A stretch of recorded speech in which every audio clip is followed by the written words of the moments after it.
你的心愿意把它想成什么，它就是什么，它就是什么，随人的心。就你别把它想象的越来越小，越来越具象就越来越小。所以这种奇山异水啊，就是让我有一种它不着相，它无相，无不相，蕴含着万象。前段时间我们看见有一个新闻，不知道是美国的一个宇航员吧，一个女的宇航员，她不是在太空，然后用中文发了一条微博，引用了《兰亭集序》来表达她在太空看这个世界的这个角度，所以它肯定是相通的。仰观宇宙之大，对，俯察品类之盛，这就是谢灵运的视角。就是东晋时候，就是他们这些人的视角就是这样。这就是博物馆呐，这就是就为什么咱们去了博物馆几个小时都出不来，就是它太可看的东西，太多了。所以您刚才讲的这个，我就觉得这符合我的直觉。我总觉得也许有一些超越文化的东西。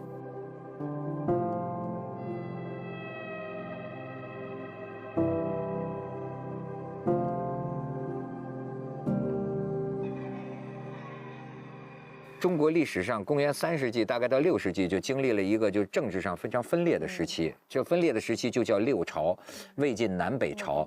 在南方呢，出现了好几个政权，比如说宋齐梁陈。那个时候政治非常险恶，魏晋名士啊，很多最后都被杀头。他们你就是好像远离政治吧，远离这个现实，就是玄谈嘛，清谈。但是即便是那样。像嵇康啊什么的，就是很多人最后，谢灵运最后也是被杀头。谢灵运呢，就是说，哎，我又想接近这个权力中心，权力中心，但是呢，做吧，可能是在那儿也混不好，或者是自己感觉到了危险，哎，又退出去。这个谢灵运临死之前就是非常悔恨。从他记载讲，就是说，没有在这个岩下死啊。我梦想，我这么喜爱山水，我本来应该。就是归隐山水之间，死在这儿，但是没想到最后还是在政治漩涡里被砍了头。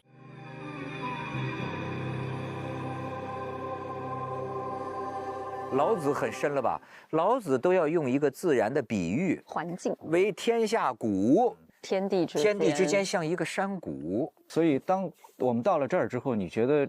这是一个谷，你也会变得比较虚怀若谷。那我可不可以理解成，当然山也很美，大家来这里很喜欢这个山，但其实他可能更爱的和沉浸于的是那个时候的自己，他其实喜欢的还是自己的内心的状态。我这样好舒服，我好喜欢这样的自己，我不喜欢在城市的自己吗？你在这里你觉得自然了，其实你在这儿爱上了最好的自己，就变化气质。我就拜他们为神，就是你会把这个山水的灵气化解在你的文字、你的谈吐当中。对啊，你比如说你见到了这样的形状，那么你自己在做你的工作或者做你的创作的时候啊，你就不会满足于那些俗形，它是一个去油腻的过程。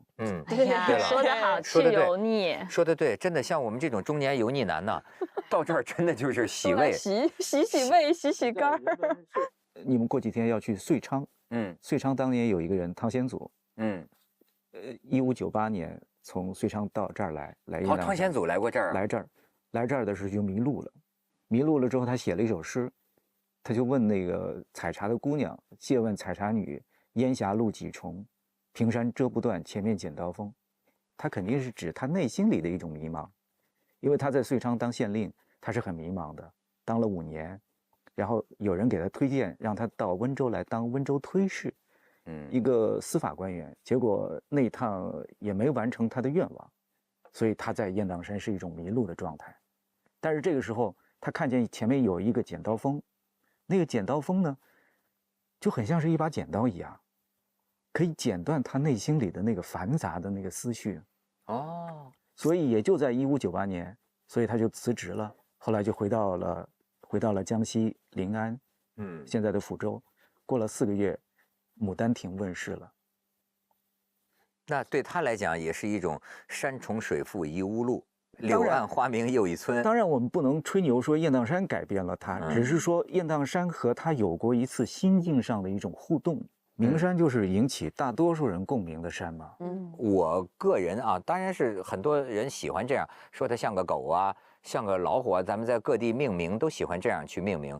但是我觉得这个限制游客的想象。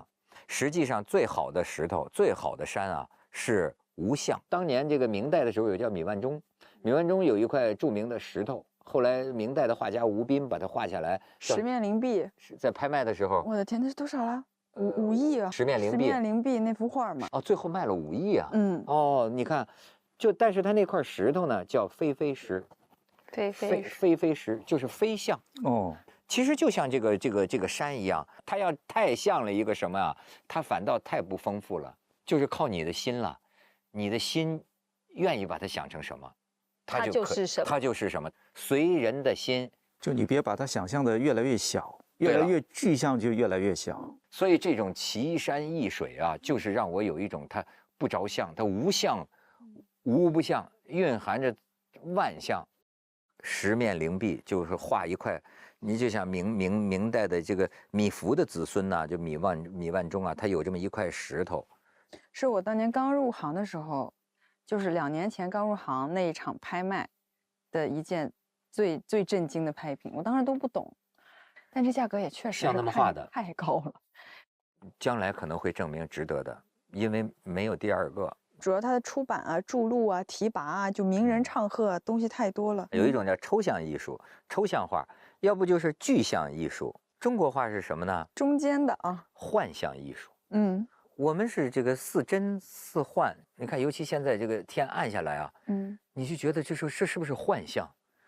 咱们就坐在一个幻象世界里，我觉得。现在年轻人要是能有这种机会，大家静下心来我们国内的这种大好河山去感受一下，我觉得他们对中国画也好，或者传统文化应该会感受会更深。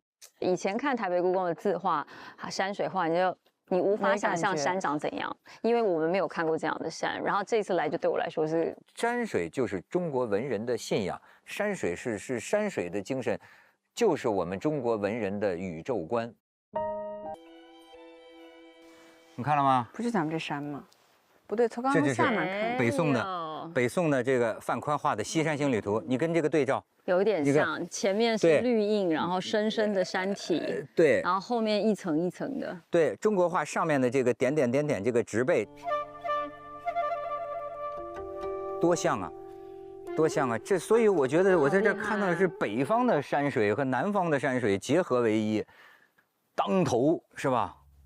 你看，这就是北宋的这个叫巨碑型的山水，堂堂的，这其实就是在这个里面得到的。你看。